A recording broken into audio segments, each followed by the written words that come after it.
El agudo chirrido de mi silla de ruedas sobre el piso de mármol se detuvo de golpe cuando un grito estridente resonó, opacando la sinfonía a medio terminar. Solo porque aparecí en la boda en mi estado de lisiada, el suegro de mi hija me señaló directamente frente a cientos de invitados de la alta sociedad. ¿Quién dejó entrar a esta inválida? ¿Dónde está la seguridad? ¡Sáquenla de aquí ahora mismo! Mi corazón se encogió. Mis ojos buscaron ayuda en mi hija, por quien sacrifiqué toda mi vida para protegerla. Pero ella no corrió a abrazarme. Se quedó allí, temblando, y pronunció una frase más amarga que la muerte misma. Olvidé quitar su nombre de la lista de invitados. Las burlas comenzaron a resonar por todo el lujoso salón. Yo me quedé sola en mi silla de ruedas, humillada en el día más importante de la vida de mi hija. Soy Rosario, tengo 55 años. Y la historia que estoy a punto de contarte demostrará que en ese mundo deslumbrante, los lazos de sangre a veces son solo una fachada para conspiraciones que nunca podrías imaginar. En el día de la boda de mi hija, debería haber estado sentada en la primera fila como la madre de la novia, pero en cambio, fui tratada como una mendiga que se coló en un banquete de dioses. Todo comenzó en el momento en que las ruedas de mi silla chirriaron sobre el frío mármol, un sonido fuera de lugar en medio de la melodiosa sinfonía que llenaba el salón de la hacienda de los Vega. Me encogí en mi vieja silla, agarrándome con fuerza al cuero gastado, tratando de hacerme lo más pequeña posible. A estas horas, debería estar usando el vestido de seda de jade más elegante, sentada en la primera fila como la madre de la novia. Pero esta mañana, todo el atuendo y las joyas que había preparado habían desaparecido. Los sirvientes de la casa simplemente se encogieron de hombros, diciendo que seguramente lo había olvidado en algún lugar. Así que tuve que ir a la boda de mi propia hija con un vestido gris ceniza, pasado de moda desde hacía una década. No me veía diferente a una anciana mendiga que se había colado en un banquete de dioses. La enfermera me empujó más adentro del salón principal. El olor a rosas, a velas aromáticas y a dinero me golpeó la nariz, tan abrumador que me mareó. Cientos de invitados de la élite de Jalisco levantaban sus copas para brindar. Sus vestidos de seda resplandecían bajo los candelabros de cristal. Estiré el cuello, ignorando el dolor punzante que me recorría la espalda, mis ojos buscando desesperadamente. ¿Dónde estaba Mariana? Ahí estaba. Mi hija estaba de pie junto a la torre de copas, radiante en un vestido de novia blanco inmaculado, adornado con miles de cristales. Sonreía feliz junto a Sebastián, mi yerno. Al verla, una emoción abrumadora me llenó el pecho. No importaba cuánto me despreciara la familia de su esposo, mientras mi hija fuera feliz, aceptaría ser una sombra al margen. Le hice una seña a la enfermera para que fuera un poco más rápido. Quería acercarme a ella, verla mejor, susurrarle una bendición. Pero la silla de ruedas se detuvo de repente. Una figura corpulenta bloqueó mi vista. Era el señor Hilario, el padre del novio. Estaba allí, con una copa de vino tinto oscuro en la mano, mirándome de arriba a abajo con desprecio y asco, como si yo fuera un montón de basura que el viento había arrastrado a su espléndida mansión. La música pareció bajar de volumen. Las conversaciones a nuestro alrededor cesaron. Todas las miradas se volvieron hacia nosotros. El señor Hilario levantó la barbilla, su voz ronca resonó, estridente y cruel en el silencio. ¿Quién dejó entrar a esta inválida? ¿Dónde está la seguridad? Sáquenla de aquí ahora mismo. Está avergonzando al clan de los Vega. La sangre se me heló en las venas. Lo miré atónita. Mis labios se movieron queriendo decir que yo era la madre de la novia, que tenía derecho a estar aquí. Pero un nudo amargo se formó en mi garganta. Esta humillación pública era más dolorosa que el día en que recibí la noticia de que quedaría paralítica de la cintura para abajo. Giré la cabeza, mirando a Mariana con ojos suplicantes. «Hija, soy yo, tu mamá. Di algo. Dile que soy tu madre. Corre hacia aquí y protégeme como yo». Una vez extendí mis brazos para protegerte de todas las tormentas. Mariana lo vio. Dejó su copa de vino, se levantó apresuradamente el vestido y corrió hacia nosotros. Mi corazón se llenó de esperanza. Sí, ella era mi hija. No dejaría que nadie pisoteara a su madre de esa manera. Pero al acercarse, Mariana no se lanzó a abrazarme. Se detuvo, sus delgados hombros temblaban sin control. No se atrevía a mirarme a los ojos.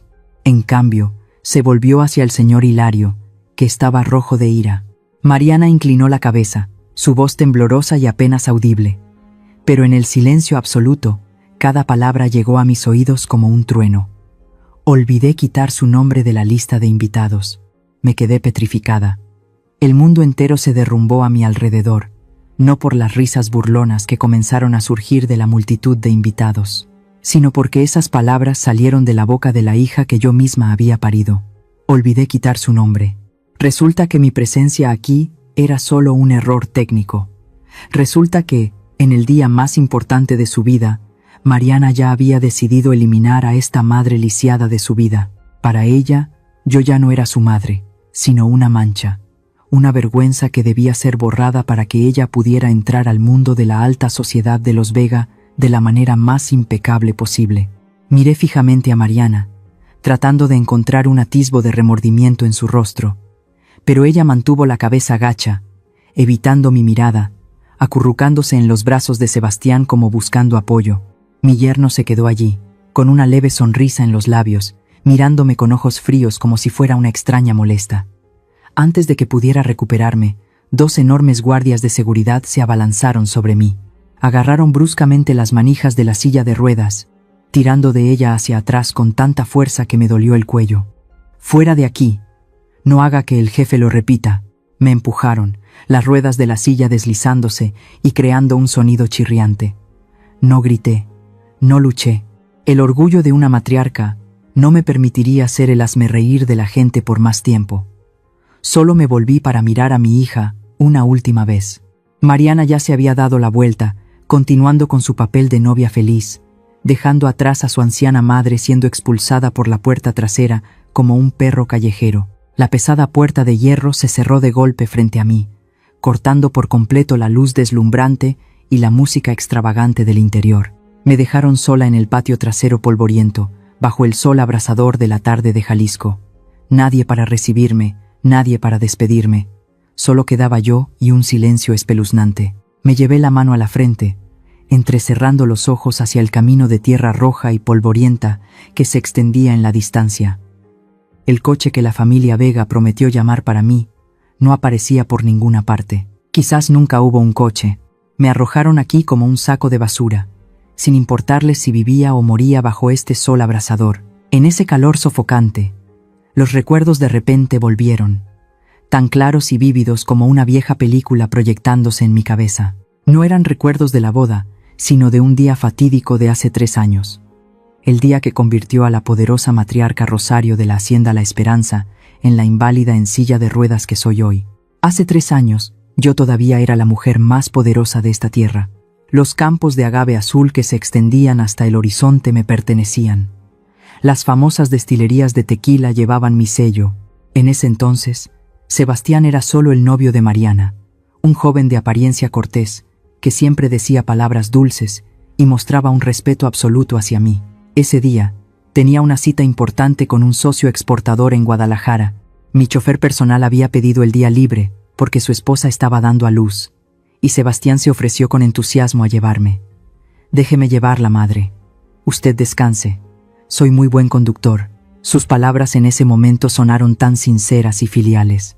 Asentí, agradeciendo en silencio a Dios porque Mariana había encontrado a un hombre que se preocupaba por la familia. El coche iba a toda velocidad por la autopista. Me senté en el asiento del copiloto e intenté, por costumbre, abrocharme el cinturón de seguridad. Pero, extrañamente, la hebilla estaba atascada. Luché con ella durante un rato, pero no pude sacarla. Sebastián, mientras conducía, me miró de reojo y sonrió para tranquilizarme. Seguro que ayer, cuando lavé el coche, el trabajador atascó la hebilla. No se preocupe, madre. La carretera está vacía y conduzco con mucho cuidado. Esté tranquila. Mi ingenua confianza fue depositada en el lugar equivocado. El coche iba a una velocidad normal cuando, de repente, perdió el control en una curva. Antes de que pudiera gritar, ocurrió un terrible impacto. El coche se estrelló contra la barrera de hormigón. Todo mi mundo se tambaleó. El sonido del metal chocando, los cristales rotos volando por todas partes. Como no llevaba puesto el cinturón de seguridad, mi cuerpo se lanzó hacia adelante, golpeando violentamente el tablero antes de rebotar. El dolor desgarrador en mi columna vertebral me hizo desmayarme al instante. Mientras tanto, en el asiento del conductor, el airbag se desplegó y el cinturón de seguridad mantuvo a Sebastián en su sitio. Solo sufrió rasguños leves en la frente. Cuando desperté en el hospital, el fuerte olor a desinfectante me invadió las fosas nasales. El médico entró, con una expresión de pesar, y me informó que mi médula espinal había sufrido daños graves y que era muy probable que quedara paralítica de la cintura para abajo para siempre. Mariana rompió a llorar, apoyando la cabeza en el hombro de Sebastián, y yo, en mi estado de shock, vi accidentalmente el rostro de mi futuro yerno. Estaba allí, consolando a Mariana, con una expresión de tristeza, pero sus ojos estaban helados, y en un instante, cuando pensó que nadie estaba mirando, la comisura de sus labios se curvó en una media sonrisa. En ese momento, pensé que lo había imaginado debido a los analgésicos, pero ahora, sentada bajo este sol abrasador, la imagen de esa sonrisa apareció tan clara, tan inquietante y espeluznante. No era una sonrisa de compasión, era la sonrisa de un ganador. Desde el día en que quedé en silla de ruedas, Sebastián cambió gradualmente. Ya no era el joven tímido y reservado. Empezó a intervenir profundamente en los asuntos de la hacienda, con la excusa de ayudar a mi futura suegra a descansar y recuperarse. Usted solo, preocúpese por recuperarse, madre. Déjeme a mí estos asuntos de contabilidad. Todo lo que hago es por el futuro de Mariana y de la familia. Hablaba con dulzura, pero sus acciones eran increíblemente crueles. Poco a poco, despidió a los empleados leales que habían estado conmigo durante décadas, reemplazándolos con parientes lejanos de la familia Vega. El viejo y leal mayordomo fue obligado a jubilarse anticipadamente, reemplazado por una tía suya quisquillosa que vigilaba cada bocado que comía y cada hora que dormía. El jefe de contabilidad fue forzado a renunciar por errores tontos orquestados por Sebastián, y su reemplazo no fue otro que su primo. Fui aislada en mi propia casa. Los nuevos empleados no me miraban con el respeto debido a una matriarca, sino como a una carga, una vieja senil e inútil. Y lo más doloroso de todo era Mariana. Mi hija, a quien más amaba, obedecía a Sebastián ciegamente. Él tiene razón, mamá. Estás enferma, no te preocupes tanto. Deja que él se encargue de todo. Mariana repetía esa frase como un loro, cada vez que yo preguntaba sobre los gastos o los contratos extraños. Era demasiado débil, demasiado dependiente de un amor ciego, hasta el punto de no darse cuenta de que su propia madre estaba siendo prisionera. Más recientemente, también me recortaron los medicamentos y la terapia. Las costosas medicinas importadas que me ayudaban a aliviar el dolor y a mantener mis músculos fueron reemplazadas por medicamentos locales baratos, con muchos efectos secundarios. Cada vez que tenía un ataque de dolor, Sebastián simplemente se encogía de hombros. Últimamente el negocio va mal, mamá. La cosecha fue mala.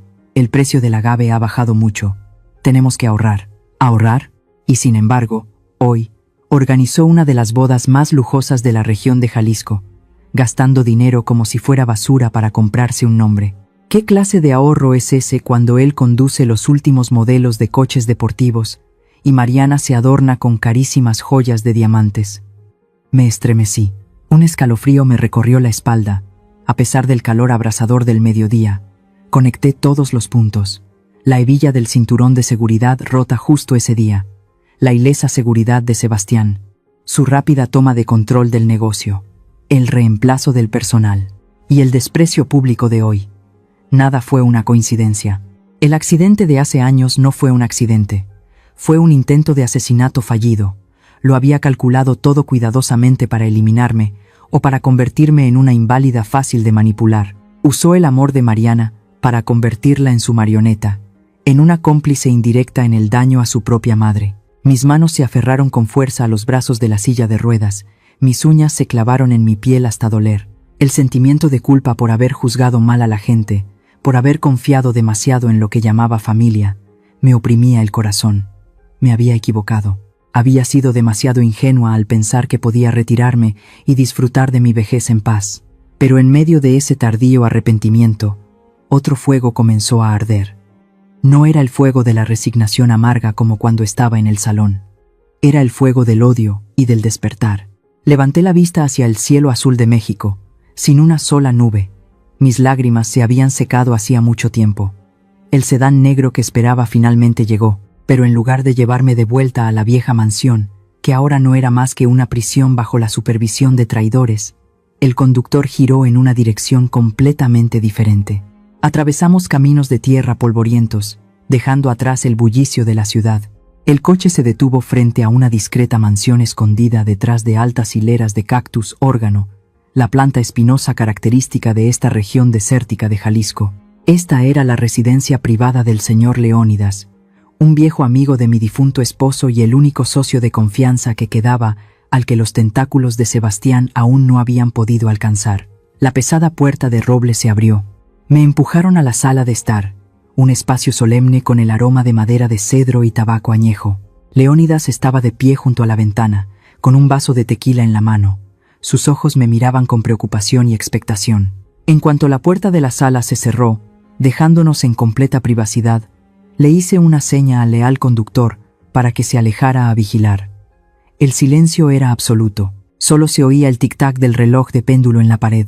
Respiré hondo, conteniendo el dolor físico y mental que me desgarraba. Había llegado el momento. Coloqué ambas manos sobre los brazos de la silla de ruedas. Mis dedos se aferraron al cuero frío, apretando con tanta fuerza que mis nudillos se pusieron blancos. El sudor comenzó a perlar mi frente, corriendo por mis sienes, a pesar de que el aire acondicionado de la habitación estaba encendido. Leónidas intentó acercarse para ayudarme, pero lo fulminé con la mirada y negué con la cabeza. Entendió el mensaje, dio un paso atrás y contuvo la respiración, observando. Concentré toda la fuerza que le quedaba a una mujer de 55 años en mis brazos y mi cintura. El dolor de mis vértebras lumbares se disparó como 1000 agujas, haciendo que mi rostro se contrajera en una mueca. Me mordí el labio con fuerza para no soltar un gemido de debilidad. «Vamos, Rosario. Tú puedes hacerlo», me dije a mí misma, la orden resonando en mi cabeza como un latigazo. Mis dos piernas, esas piernas que parecían haber estado muertas durante los últimos 3 años, comenzaron a moverse. Temblaban violentamente, tan débiles como 2 ramas secas en una tormenta, pero mis talones se plantaron firmemente en el suelo de madera. Me erguí. La silla de ruedas se deslizó ligeramente hacia atrás, y entonces me puse de pie. Estaba de pie, no tan firmemente como en mi juventud. Todo mi cuerpo se tambaleaba a punto de caer. Mis piernas temblaban como si fueran a ceder en cualquier momento. Pero la verdad era que estaba de pie. Estaba de pie sobre mis propias piernas, sin que nadie me ayudara, sin depender de nadie. Leónidas dejó su vaso sobre la mesa con un golpe seco. Sus viejos ojos se abrieron de par en par por la sorpresa. No pudo decir una palabra, solo me miró fijamente. No sabía que este milagro no provenía de la gracia de Dios. Se había ganado con sangre y lágrimas durante 6 largos meses. Durante el último medio año, con su ayuda secreta para traer al mejor terapeuta por las noches, había entrenado como una loca. Cada noche, cuando toda la casa dormía, cuando Sebastián y Mariana soñaban con su enorme herencia, yo me mordía una toalla para no gritar de dolor, practicando pasos vacilantes en la oscuridad de mi habitación. Me caía, me levantaba y me volvía a caer. La única motivación que me mantenía en pie era la venganza pendiente y el verdadero rostro de aquellos a quienes una vez llamé familia. Me enderecé, ajustando el pliegue de mi ropa arrugada. La sensación de ver las cosas a la altura de una persona normal, en lugar de mirar hacia arriba desde una humilde silla de ruedas, era tan poderosa y estimulante. Me volví hacia Leónidas. Mi mirada ya no era la de la pobre anciana expulsada en la boda, era una mirada ardiente de odio, pero lúcida y afilada como un bisturí. Lo miré directamente y dije con una voz extrañamente tranquila, cada palabra saliendo clara y firme: la mujer lisiada murió en la boda. Ahora voy a recuperar todo lo que me pertenece. Leónidas asintió levemente. Una sonrisa de admiración se dibujó en sus labios. Sabía que la leona de Jalisco había despertado de verdad. Querido amigo, ponerme de pie sobre estas piernas temblorosas fue lo más difícil que he hecho. Pero mantenerlo en secreto, tragarme las lágrimas y soportar la humillación durante 6 largos meses frente a los traidores fue 1000 veces más difícil. Si estuvieras en mi situación, ¿tendrías la paciencia de sufrir en silencio, esperando el momento oportuno para revelar tus cartas? ¿O elegirías desenmascararlos de inmediato para desahogar tu ira? Por favor, comparte tus pensamientos sinceros en los comentarios, porque en este momento realmente necesito amigos confidentes para mantenerme firme en el difícil camino que tengo por delante. Estaba sentada en el tranquilo estudio de Leónidas, rodeada de estanterías de roble que llegaban hasta el techo y el intenso olor a papel viejo. Afuera de la ventana, la noche había caído sobre Jalisco, pero dentro de mí, una tormenta seguía ardiendo en silencio. Aunque mi razón gritaba constantemente que Mariana me había traicionado, el corazón blando de una madre todavía se aferraba obstinadamente a un último y frágil rayo de esperanza. Me engañaba a mí misma pensando que, tal vez en la iglesia, la niña había sido presionada por el señor Hilario y la familia Vega. Ella siempre había sido tímida y estaba frente a cientos de invitados. Tal vez entró en pánico y por eso actuó tan tontamente. Quizás, en el fondo de su corazón, Mariana todavía estaba preocupada y buscaba la forma de contactarme. Con manos temblorosas, cogí el teléfono. La fría luz azul de la pantalla iluminó mi rostro envejecido y demacrado. Respiré hondo, tratando de calmar los latidos desbocados de mi corazón, y marqué el número de mi hija. El teléfono sonó durante un buen rato. Nadie contestó. Volví a llamar pacientemente por segunda vez. Esta vez, contestaron al otro lado de la línea. Inmediatamente, el sonido de la música estridente, los vítores y el tintineo de copas de la lujosa fiesta me golpearon los oídos. El sonido de esa alegría era como un cuchillo cortando mi soledad en este momento. Traté de contener un nudo en la garganta, fingiendo que mi voz temblaba y era lo más débil posible, como una anciana en la más absoluta desesperación. Mariana, soy mamá. Hice una pausa, esperando una llamada ansiosa de mamá. Pero la única respuesta fue un largo suspiro al otro lado del teléfono.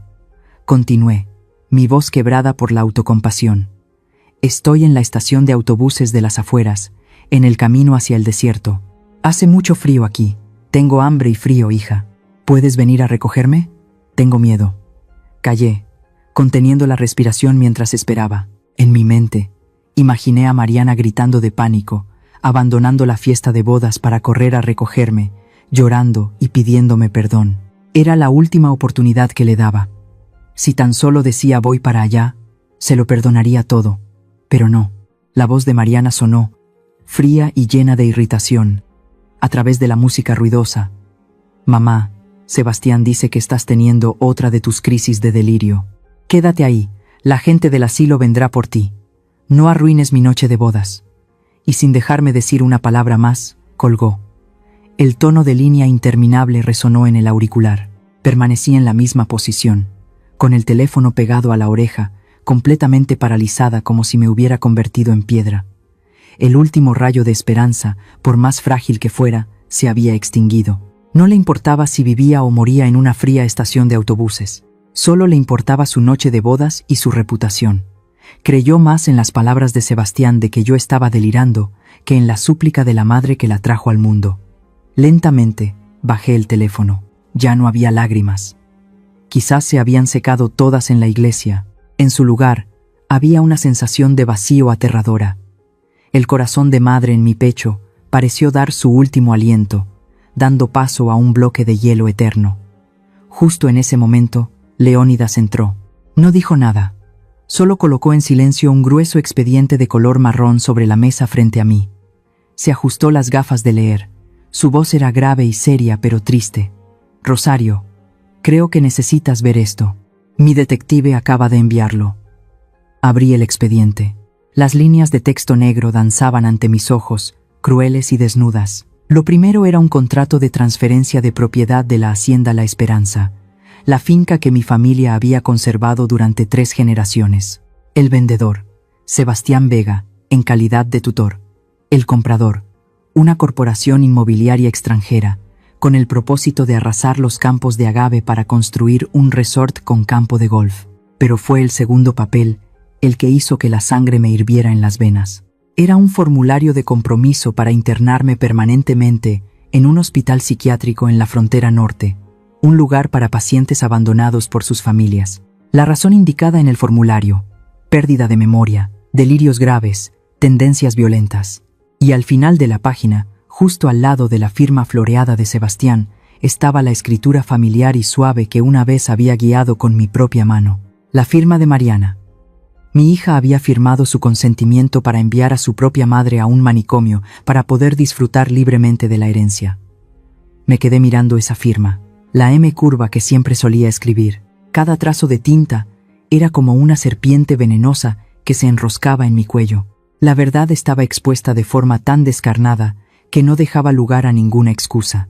La cobardía de Mariana no era pasiva, fue una elección. Eligió ponerse del lado del enemigo para masacrar a su propia madre. Cerré el expediente. Un sonido seco resonó en la silenciosa habitación. Levanté la vista hacia Leónidas. Me miraba con preocupación, quizás temiendo que me derrumbara por el shock. Me tendió otro papel. Un poder notarial completo para su equipo de abogados para iniciar la batalla legal, para recuperar mis bienes y denunciar los crímenes de la familia Vega. ¿Necesita descansar un poco más, señora?, preguntó Leónidas en voz baja. Negué con la cabeza. Cogí la pluma estilográfica de la mesa. Mi mano, que hace solo unos minutos temblaba al llamar a mi hija, ahora estaba extrañamente tranquila y firme. No más dudas. No más amor ciego. Apoyé la pluma en el papel. La punta se deslizó sobre la hoja, creando un sonido decidido. Firmé mi nombre, Rosario. Una firma nítida y fuerte como una espada desenvainada. Levanté la cabeza, miré directamente a los ojos de Leónidas y dije claramente: adelante. A partir de mañana, ya no tengo una hija llamada Mariana. La luz del amanecer de Jalisco se filtraba por la ventana, iluminando el escritorio de Leónidas, abarrotado de papeles. Estábamos juntos, analizando cada resquicio legal del contrato de venta de la hacienda que Sebastián había ejecutado a escondidas. El ambiente de trabajo era tenso y concentrado cuando, de repente, un sonido estridente rompió la paz de la mañana. El sonido de sirenas. No era una, sino muchas las que se acercaban. El sonido agudo y apresurado venía de la puerta principal, cada vez más cerca, cada vez más claro, como el rugido de una manada de bestias salvajes cercando a su presa. Leónidas frunció el ceño, se acercó rápidamente a la ventana y entreabrió la cortina para mirar hacia abajo. Su rostro cambió de color. La policía, Rosario, y también la prensa. Parece que han descubierto nuestro escondite. Antes de que pudiera entender lo que estaba pasando, Leónidas sacó su teléfono, lo revisó rápidamente y me lo mostró. Su mano temblaba de ira. En la pantalla había una publicación que se estaba volviendo viral a una velocidad vertiginosa en las redes sociales. La cuenta de Sebastián Vega había publicado una foto mía en la silla de ruedas con una cara ausente. Una foto que me tomaron a escondidas sin que yo lo supiera, acompañada de un estado lleno de lágrimas. Mi suegra, la señora Rosario, escapó del asilo en un ataque de pánico anoche. Sufre de una grave pérdida de memoria y es mentalmente inestable. Podría ser un peligro para sí misma. Quien la vea, por favor, avise. Nuestra familia está extremadamente preocupada. La sangre me subió a la cabeza. El maldito. No solo quería deshacerse de mí, sino que también quería destruir mi honor y quitarme la voz ante el público. Me convirtió en una anciana senil y loca a los ojos de todos para legalizar mi encierro. Una jugada demasiado malvada. «Tiene que sentarse ahora mismo», gritó Leónidas en voz baja, con urgencia. «Rosario, escúcheme. No puede revelar que sus piernas se han curado. Si la ven de pie ahora, la acusarán de fraude, de fingir una enfermedad todo este tiempo para evadir responsabilidades legales. En ese momento, sus palabras perderán todo su peso». Me di cuenta, horrorizada, de la precaria situación en la que me encontraba. Rápidamente volví a la silla de ruedas y me dejé caer en ella.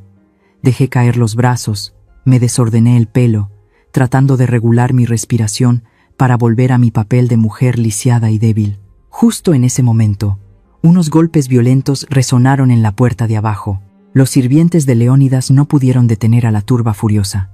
El sonido de pasos retumbó en la escalera de madera, dirigiéndose directamente al estudio. La puerta se abrió de golpe. Entró el jefe de policía Aguilar. Este hombre tenía un bigote espeso y unos ojos pequeños y huidizos que se movían constantemente como los de un ratón. Era un amigo cercano del señor Hilario, a quien había visto muchas veces recibir gruesos sobres de manos de los Vega en fiestas privadas. Con él venía un médico con una bata blanca y dos fornidos paramédicos que llevaban una camilla. «Aquí está la señora Rosario», dijo Aguilar en voz alta, con un tono de falso alivio, pero sus ojos me escrutaban como si quisieran desnudarme. Gracias a Dios, la hemos encontrado. Toda la ciudad la está buscando. Leónidas se interpuso frente a mí, su voz firme. Esta es una residencia privada, capitán Aguilar. No tienen derecho a entrar aquí y llevarse a mi invitada sin su consentimiento. Aguilar sonrió con desdén, una sonrisa canalla. Sacó del bolsillo de su chaqueta un papel con un sello rojo y lo sostuvo frente a Leónidas. Una orden de evaluación psiquiátrica de emergencia, señor Leónidas, emitida por el tribunal esta mañana a petición de la familia y su antiguo médico. Se ha determinado que la señora Rosario se encuentra en un estado de agitación severa, peligrosa para la sociedad. Tenemos la responsabilidad de llevarla a un centro médico de inmediato. Leónidas se quedó sin palabras. El papel era real. Lo habían preparado todo demasiado bien, bloqueando todas mis salidas con la ley. El médico que lo acompañaba se acercó. Su voz era melosa, pero en su mano sostenía una jeringa llena de sedante. Señora Rosario, por favor, cálmese. Estamos aquí para ayudarla. Está enferma, ¿no lo recuerda? Necesita descansar. Me encogí en la silla de ruedas. Mi corazón latía con tanta fuerza que parecía que iba a salirse de mi pecho. Quería gritar. Quería levantarme y abofetear a ese médico hipócrita.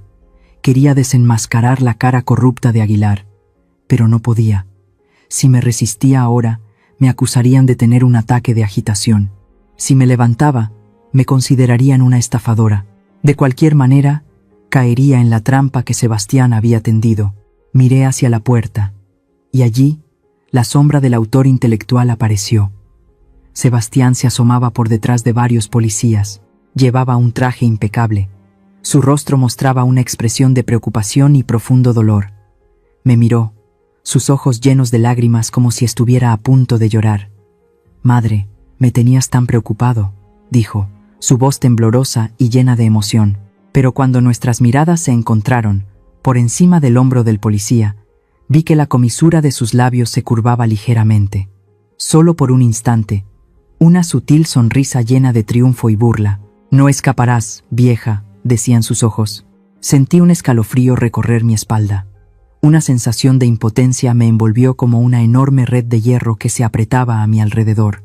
Estaba acorralada, atacada por la propia ley y la opinión pública, las mismas cosas que deberían proteger la justicia. 2 paramédicos se acercaron y me levantaron por las axilas.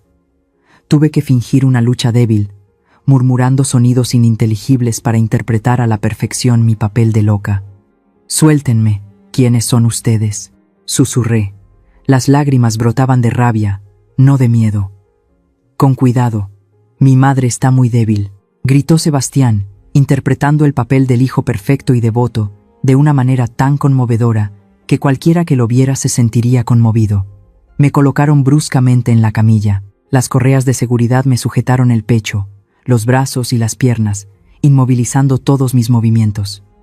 Leónidas intentó intervenir, pero fue bloqueado por 2 policías. Solo pudo gritarme: «No digas nada, Rosario. Espera a mi abogado. No firmes nada». La camilla fue empujada rápidamente hacia la ambulancia. Los flashes de los reporteros que esperaban afuera estallaron sin cesar, deslumbrándome. Cerré los ojos con fuerza, sintiendo la violenta sacudida cuando la ambulancia se puso en marcha. Las sirenas volvieron a sonar, esta vez llevándome al infierno.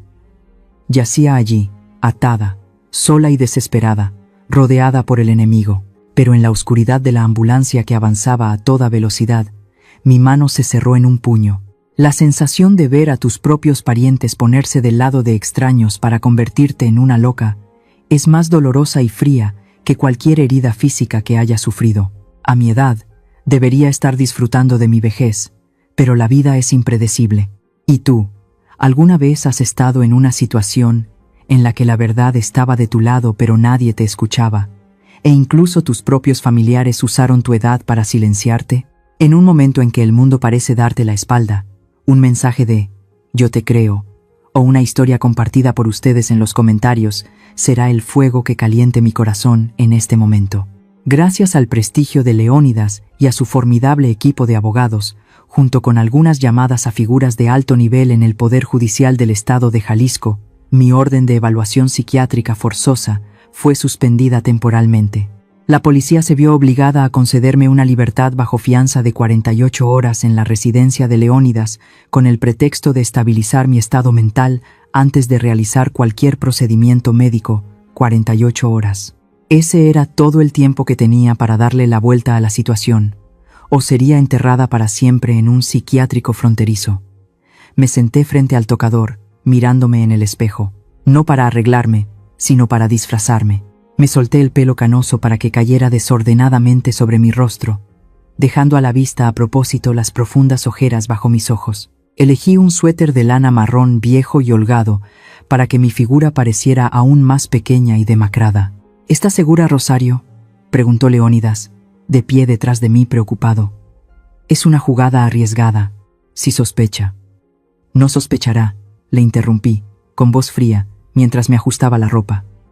La arrogancia es la debilidad mortal de los hombres de la familia Vega. Creen lo que quieren creer. Le hice una seña a Leónidas para que se apartara del encuadre de la cámara. Respiré hondo, relajé los músculos de mi cara y dejé caer los hombros. En un instante, la astuta matriarca desapareció, dejando solo a una anciana enferma, lamentable y senil.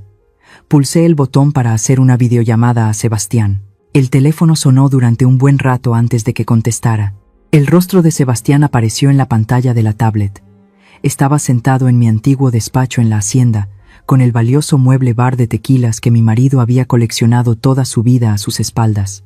Me miró con una sonrisa despectiva, sin molestarse en ocultar su aire de triunfo.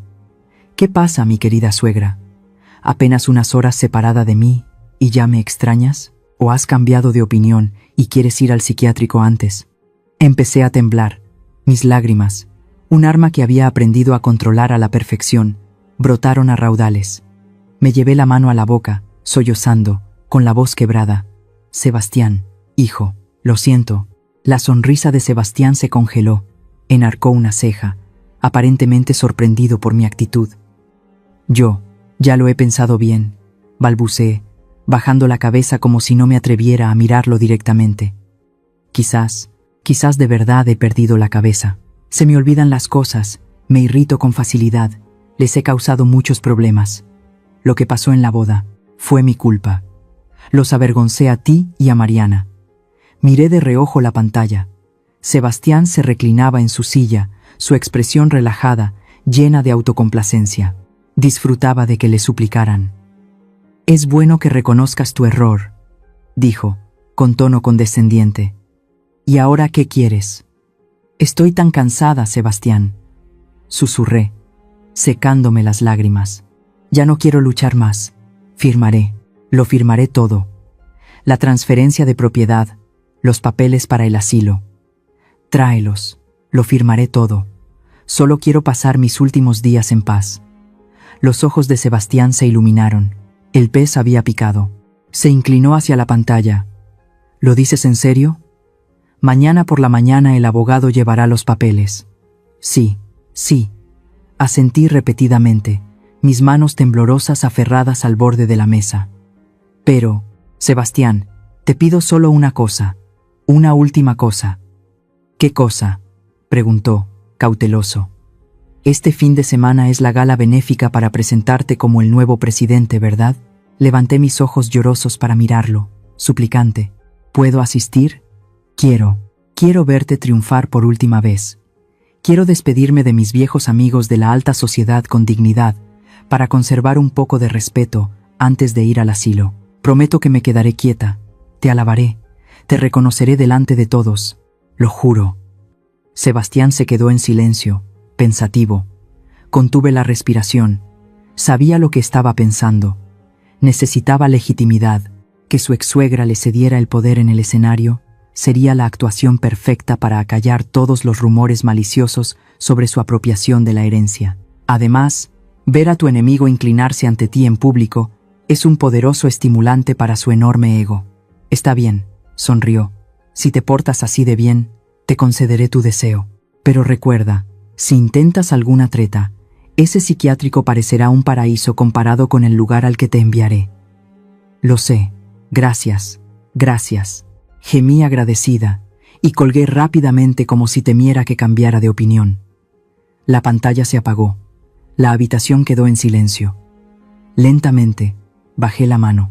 Las lágrimas de mi cara se secaron rápidamente.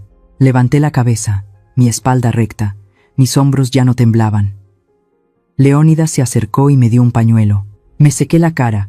Mi mirada recuperó su agudeza habitual. Ha aceptado, dije secamente. Actuó de maravilla, Rosario. Asintió Leónidas en señal de aprobación, pero luego señaló una esquina de la habitación. Está listo el caballo de Troya. Miré en esa dirección. Sobre la mesa había un enorme ramo de rosas rojas importadas, dispuestas en un lujoso jarrón de cristal. Este era el regalo de disculpa que había preparado para enviar a la mansión de los Vega de inmediato para mostrar mi sumisión. Me acerqué al ramo, separando suavemente los gruesos pétalos del centro. Escondido en el interior del cáliz, hábilmente camuflado bajo la espuma verde, había un dispositivo de escucha en miniatura, más pequeño que un guisante, el más moderno que Leónidas había conseguido en el mercado negro por una fortuna. Llévalo, le ordené al conductor que esperaba. Entrégaselo en mano a Sebastián. Dile que es un saludo de felicitación anticipado de su suegra para el nuevo presidente. El conductor asintió y se llevó con cuidado el ramo al coche.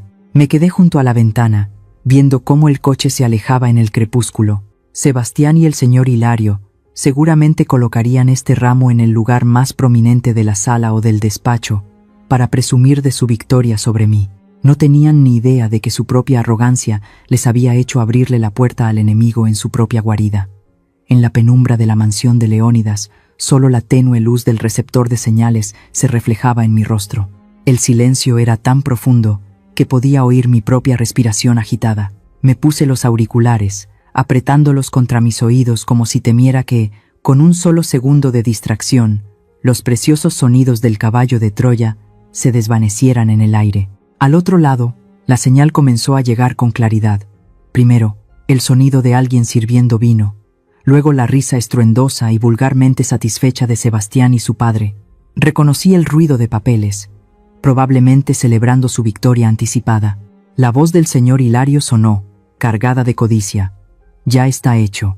En cuanto esa vieja firme el último papel en la fiesta de esta noche, la hacienda, la esperanza, será nuestra. ¿Ya encontraste un comprador? Sebastián respondió con un tono de suficiencia, sin el más mínimo respeto por mi familia. No te preocupes, papá. Los contratistas americanos ya están esperando.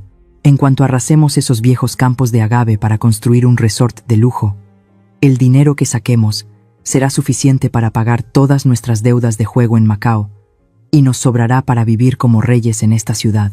La vieja Rosario ni en sus sueños se imaginaría que la hacienda que cuidaba más que su vida está a punto de convertirse en un montón de escombros. La risa de esos dos desgraciados resonó. Se me encogió el corazón al oírles hablar de destruir el legado de mis antepasados para quemarlo en casinos. Pero eso no fue lo peor. Se oyó el sonido de una puerta abriéndose, y luego la voz coqueta de una mujer joven. Era Natalia, la secretaria personal en la que siempre había confiado para organizar mi agenda. «Cariño, ¿todo bien?», preguntó Natalia, su voz tan dulce como la miel pero llena de veneno. «Natalia, llegas justo a tiempo», dijo Sebastián, y pude oír cómo la atraía hacia él. «Esa vieja ha caído completamente en la trampa. Está sentada en casa de Leónidas, llorando y suplicando mi perdón. Es ridículo pensarlo», bajó la voz, con un tono jactancioso y lleno de maldad. «Verla en esa silla de ruedas me recuerda a aquel día en la carretera a Guadalajara. ¿Sabes, Natalia? Solo me tomó menos de 5 minutos doblar la hebilla de acero del cinturón de seguridad del asiento del copiloto. Ella era demasiado confiada. Nunca revisaba nada. Cuando el coche se estrelló contra la barrera, viéndola volar y golpearse, pensé, se acabó la vieja molesta. Lástima que tuviera tanta suerte. Solo quedó paralítica. No murió. Pero no importa. Estar paralítica no es muy diferente a estar muerta. La sangre pareció detenerse en mis venas. Sentí que se me oprimía el pecho. Un escalofrío me recorrió desde la espalda hasta la punta de los dedos. Ese accidente, esa hebilla de cinturón rota, no fue culpa del lavacoches. Fue él mismo, el yerno en quien una vez tuve esperanzas, quien intentó asesinarme para robar mi fortuna. La verdad finalmente se reveló en su totalidad, tan desnuda y cruel que me hizo temblar. No solo eran estafadores, eran asesinos con rostros de seres queridos. Todas las piezas encajaron en mi mente. Una conspiración cruel y sistemática, y la traición carnal entre Sebastián y esa zorra de secretaria justo debajo de mis narices todo este tiempo. Lentamente, me quité los auriculares y los puse sobre la mesa. La habitación parecía más oscura, pero mis ojos brillaban de una manera aterradora. El dolor había desaparecido, dando paso a una determinación de acero sin precedentes. Me puse de pie. Mis piernas todavía temblaban ligeramente, pero no por debilidad, sino por la furia que hervía en mis venas. Me acerqué al gran espejo de la esquina, apartando la silla de ruedas con un gesto decidido. A partir de ahora, este cobarde accesorio nunca más aparecería en mi vida. Me miré en el espejo. Una mujer de más de 50 años, con las arrugas del tiempo y las cicatrices de la traición, pero el aura de la matriarca de Jalisco había vuelto a su rostro. Empecé a cambiarme.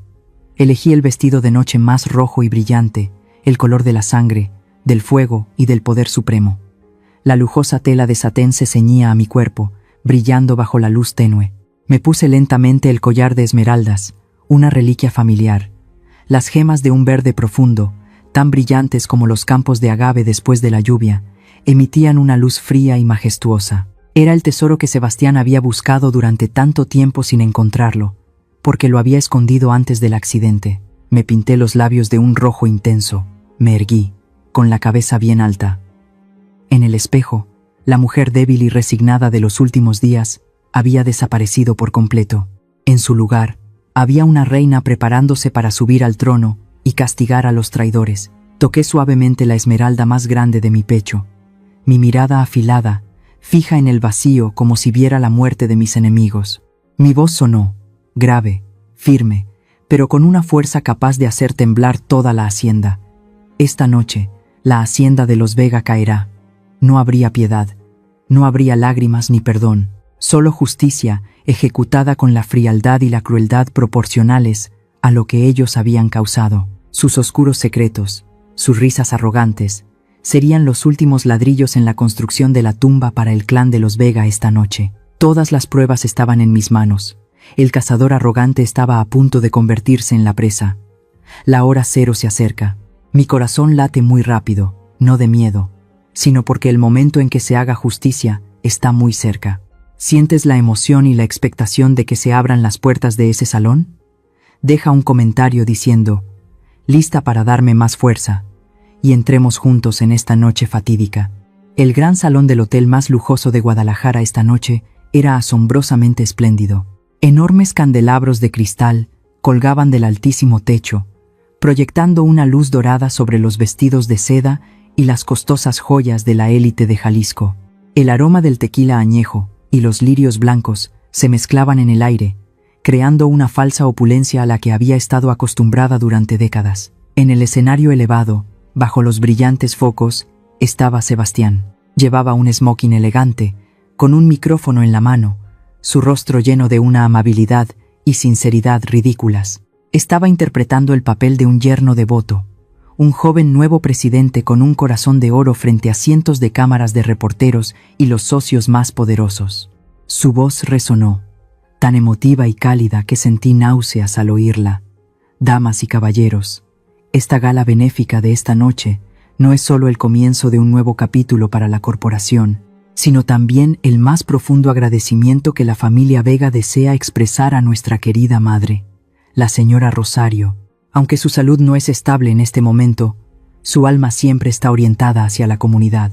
Es por eso que esta noche declaro oficialmente la creación de la Fundación Benéfica Rosario, para ayudar a los pacientes mentales necesitados, como una forma de expresar la devoción mía y de Mariana hacia la persona que construyó con tanto esfuerzo la Hacienda La Esperanza. Los aplausos resonaron como un trueno. Los invitados de abajo elogiaban la dedicación del apreciado yerno. Él sonrió, una sonrisa de triunfo y engaño. Pensaba que a estas horas yo estaba encerrada en una habitación blanca de un asilo o que ya me había derrumbado por los sedantes. De repente, todas las luces del salón se apagaron. Un silencio absoluto se apoderó del lugar. Los murmullos comenzaron a surgir, llenos de confusión. Sebastián, en el escenario, También estaba desconcertado, preguntando al técnico por el problema. Pero antes de que pudiera reaccionar, un único foco de luz, potente y nítido, apuntó directamente a la entrada principal del salón. La gran puerta de roble, elaboradamente tallada, se abrió lentamente. En ese haz de luz aparecí yo. Todo el salón pareció contener la respiración. Los susurros se elevaron como pequeñas olas. ¿Quién es? ¿Es la señora Rosario? ¿Qué está haciendo? ¿Por qué está de pie? Me quedé allí, radiante y majestuosa con un apasionado vestido de noche rojo, el rojo del poder, de la sangre y del despertar. En mi cuello, el conjunto de esmeraldas de la familia brillaba con una luz verde fría, un testimonio de la orgullosa existencia de una verdadera matriarca. A mi lado estaba Leónidas, elegante con un traje negro. Sus ojos mostraban un claro orgullo. Pero lo que más impactó a todo el salón no fue el vestido ni las esmeraldas. Fueron mis piernas. No había ninguna vieja silla de ruedas, no había rastro de la humildad y el desaliño de una mujer lisiada. Empecé a caminar. El sonido de mis tacones de aguja golpeando el mármol resonó, paso a paso, seco y potente. Cada uno de mis pasos era firme y rítmico, como una reina avanzando hacia su trono. La multitud de la alta sociedad se apartó automáticamente a ambos lados, abriendo un único camino directo al escenario. Miradas de asombro, conmoción e incluso miedo se dirigieron hacia mí, pero no me importó. Mi mirada estaba fija en un único objetivo. En el escenario, Sebastián estaba paralizado. El micrófono en su mano temblaba ligeramente. Su rostro, que hace un momento estaba sonrosado y triunfante, ahora estaba pálido, sin una gota de sangre. Me miró como si viera un fantasma materializarse en pleno día. Sus ojos estaban desorbitados, sus labios balbuceaban pero no podían formar palabras. Subí los escalones, paso a paso.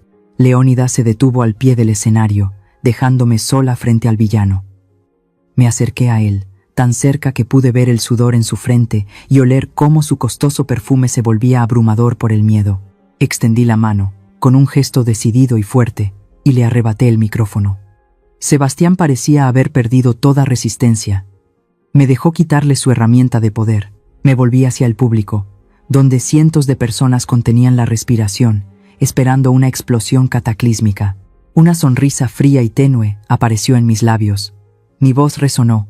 Ya no era el susurro débil de una anciana enferma, sino la voz profunda y afilada de la mujer que una vez dirigió un imperio. Miré directamente a los ojos de Sebastián, mi voz resonando por todo el gran salón. Querido yerno, parece que te sorprende mucho verme caminar, ¿verdad? Lástima que no sea lo que esperabas. Todo el salón estalló en un caos.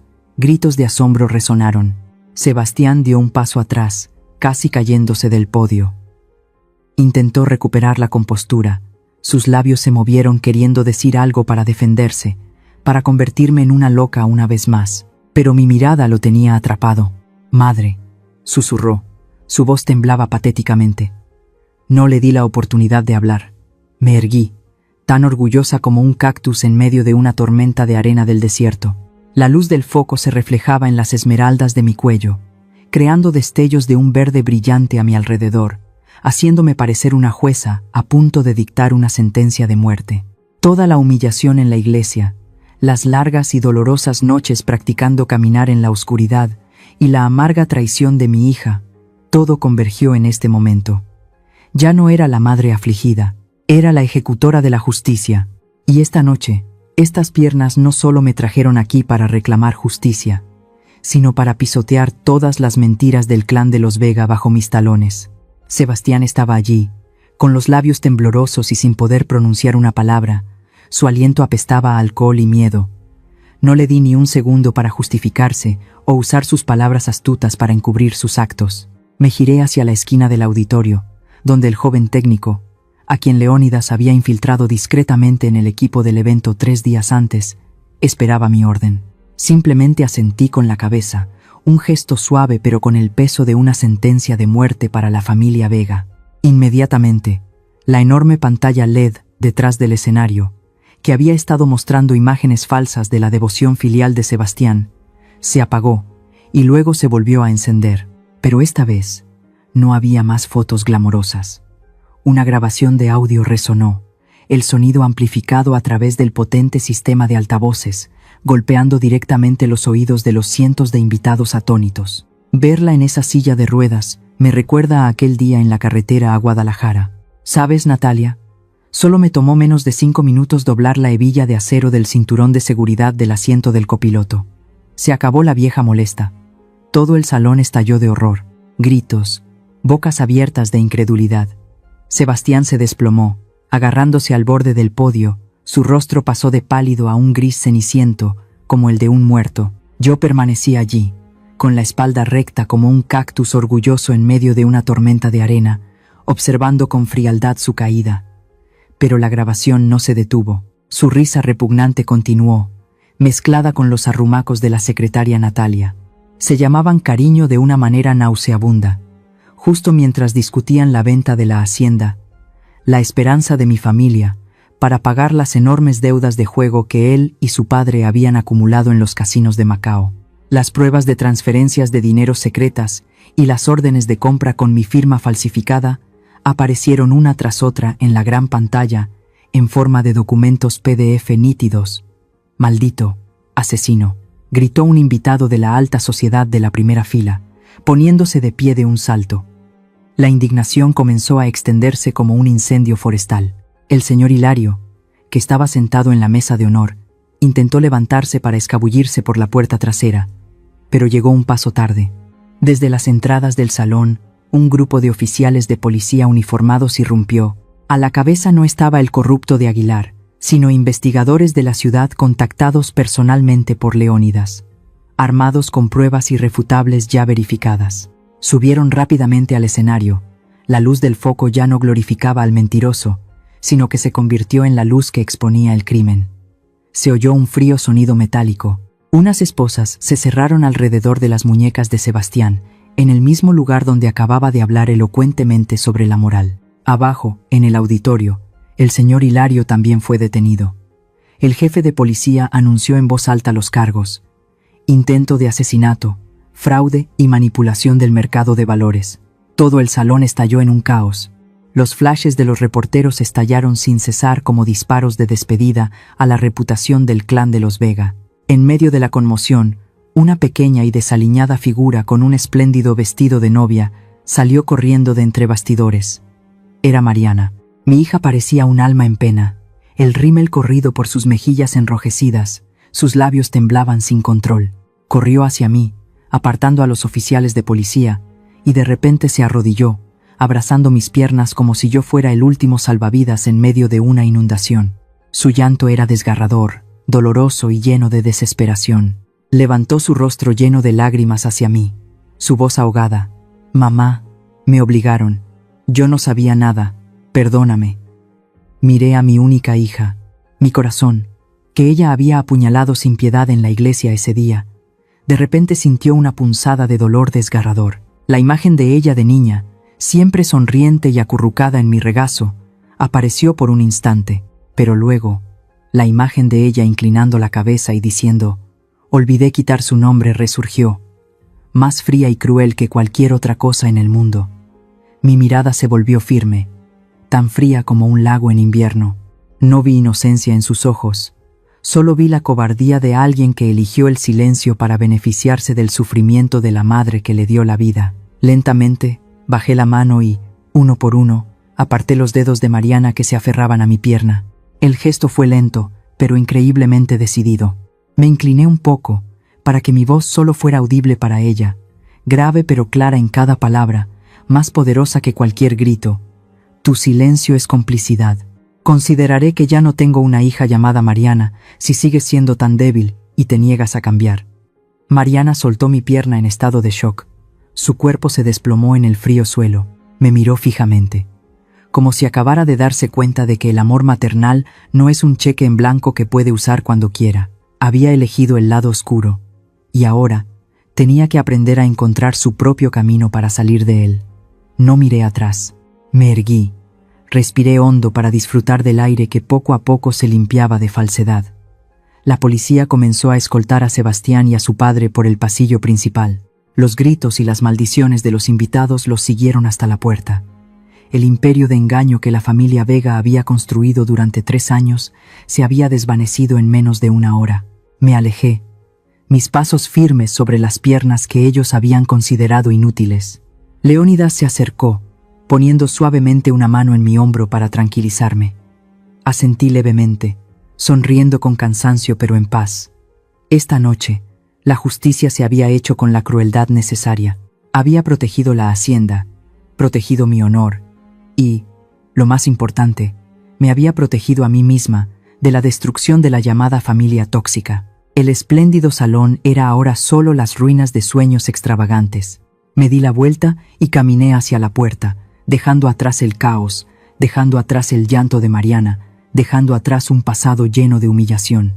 La noche de Jalisco aún era larga, pero mañana el sol brillaría con más fuerza sobre mis campos de agave azul, un lugar donde solo las personas honestas y trabajadoras merecen estar. El sol de la tarde en Jalisco hoy era extraño. Ya no tenía ese ardor abrasador de hace un año.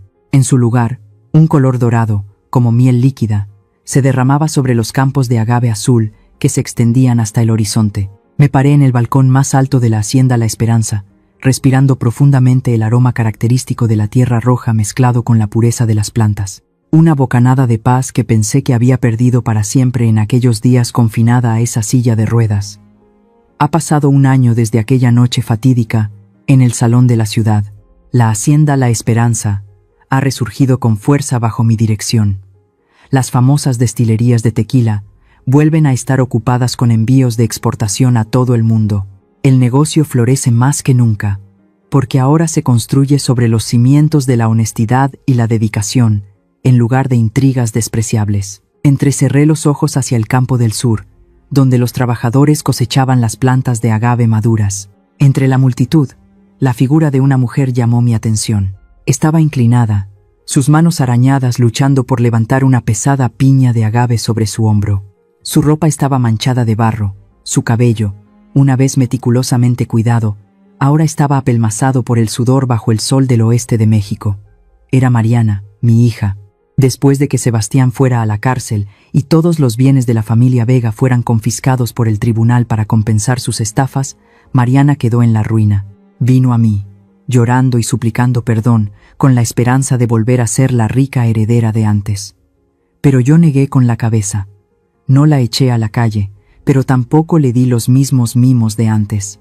La obligué a empezar de cero, a trabajar como la empleada más humilde en la propia hacienda de su madre. Todos los días, Mariana tiene que levantarse a las 5 de la mañana, ganando el mismo salario miserable que los demás trabajadores para cubrir sus gastos en una pequeña habitación en el alojamiento del personal. Quizás muchos dirán que soy cruel, pero esa es la única y última lección que le doy a la hija que amo. Mariana necesita entender que el dinero huele a sudor y que el sacrificio de los padres no es algo que los hijos puedan usar para comprar o cambiar por pasiones ciegas.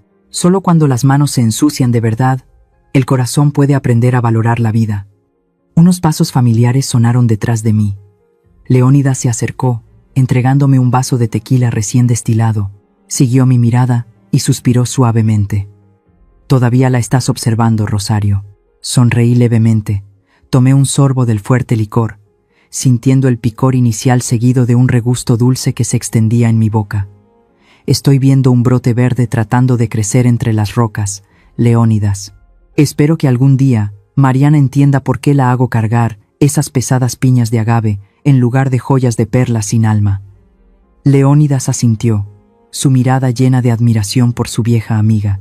Permanecimos juntos en silencio, disfrutando de los frutos de la perseverancia y el coraje. Me di cuenta de que la verdadera paz no proviene de poseer muchas riquezas, sino de atreverse a soltar las cosas tóxicas, aunque sean lazos de sangre. Solo cuando somos lo suficientemente valientes para podar las ramas podridas, el árbol de nuestra vida puede florecer brillantemente bajo el sol. Ya no soy la madre débil, ni la víctima de la traición. Soy Rosario, y realmente soy la dueña de mi vida. Levanté la cabeza, mirando hacia el sol que se ponía lentamente detrás de las majestuosas montañas. El atardecer proyectaba mi larga sombra sobre la tierra, por la que había derramado sangre y sudor toda mi vida para construir y proteger. Una figura alta, orgullosa y firme. Al terminar esta historia, quiero dejar algunas reflexiones para quienes están escuchando. Mi vida ha pasado por suficientes amarguras para aprender lecciones que espero que nunca tengan que aprender a un precio tan alto como el mío. A las madres, quiero decirles, el amor no significa consentir sin límites. Aprendan a protegerse y a establecer límites personales claros, incluso con sus hijos. No pueden proteger a nadie si ustedes mismas están rotas. Amarse a una misma primero no es egoísmo. Es la forma de mantener una base sólida para ser un verdadero apoyo para quienes aman. A los hijos, espero que entiendan el equilibrio. Su nueva familia es el futuro, pero su familia de origen son sus raíces. No pisoteen a quienes les dieron la vida por un extraño que acaba de entrar en ella. Traicionar a la familia para satisfacer a otro es una deuda que su conciencia pagará muy caro más adelante. No esperen a darse cuenta de la verdad cuando sus padres ya no estén allí esperándolos. En cuanto a la codicia y el egoísmo, he visto lo rápido que destruyen lo más sagrado. El dinero y el poder pueden construir palacios, pero solo la sinceridad puede mantener el calor en ese hogar. Quien vive del engaño, finalmente será enterrado por sus propias mentiras. Y finalmente, para aquellos que están en el umbral de una nueva relación, recuerden esto: una persona que los ama de verdad nunca los hará elegir entre ellos y su familia. Estén alerta para identificar a aquellos que, en nombre del amor, buscan aislarlos y controlarlos. La justicia puede tardar, el castigo puede no llegar de inmediato, pero la red del cielo es vasta, y nadie puede escapar de las consecuencias de sus actos. Espero que mi historia sea una pequeña luz, que les dé la fuerza para ponerse de pie sobre sus propias piernas, tan fuertes como las plantas de agave de Jalisco, que, a pesar de las tormentas o el sol abrasador, se mantienen erguidas en medio de la vida. Les deseo que siempre se mantengan firmes y en paz en el camino que han elegido. Los nombres de los personajes y los lugares de la historia que acaban de escuchar han sido cambiados para proteger la identidad de los involucrados. Compartimos esta historia no para juzgar a nadie, sino con la esperanza de que en algún lugar alguien se detenga a reflexionar. ¿Cuántas madres están sufriendo en silencio en sus propios hogares? Honestamente, me pregunto, si estuvieras en mi situación, ¿qué harías? ¿Te quedarías en silencio para mantener la paz? ¿O alzarías la voz y lucharías para recuperar tu voz? Me encantaría escuchar sus pensamientos sobre esta historia en mi canal, o cualquier sugerencia que pueda ayudarnos a mejorar nuestro contenido. Dios siempre bendice a los valientes, y realmente creo que el coraje nos llevará a días mejores. Ahora mismo, dejaré 2 de las historias más populares del canal en la pantalla final. Creo que les sorprenderán. Gracias por quedarte conmigo hasta este momento. Si esta historia tocó tu corazón, por favor, dale a me gusta, suscríbete al canal y activa la campana de notificaciones para no perderte lo que está por venir.